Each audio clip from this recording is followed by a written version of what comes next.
అందరికీ అలాంటి అదృష్టం ఉండదు. తల్లిదండ్రులు ఎవరైనా సరే చదివించేంత అదృష్టవంతులైతే కొంతమంది ఉండరు. కొంతమందికి ఉంటుంది. అట్లా కొంతమంది ఆ తల్లిదండ్రులు గుర్తుపెట్టుకొని మంచిగా చదివినోళ్ళు, ప్రయోజకులైనోళ్ళు ఉన్నారు.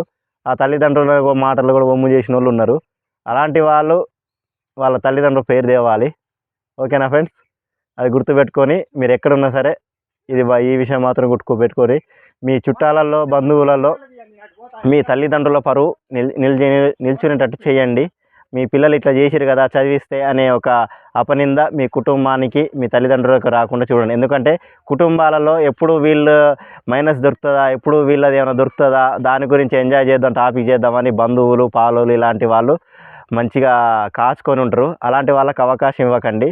దయచేసి వారి కోసమైనా, వారి పరువు కోసమైనా, వాళ్ళు మీకోసం పెట్టుకున్న నమ్మకాలైనా సరే వాళ్ళని ఒమ్ము చేయకుండా మీరు మంచిగా ప్రయోజకులై వాళ్ళ నోరు మూయించేటట్టు చేయండి. ఓకేనా ఫ్రెండ్స్? ఈ సందేశం నాది కాదు, ఆయనది నేను విన్నా కాబట్టి నేను మీకు చెప్తున్నాను.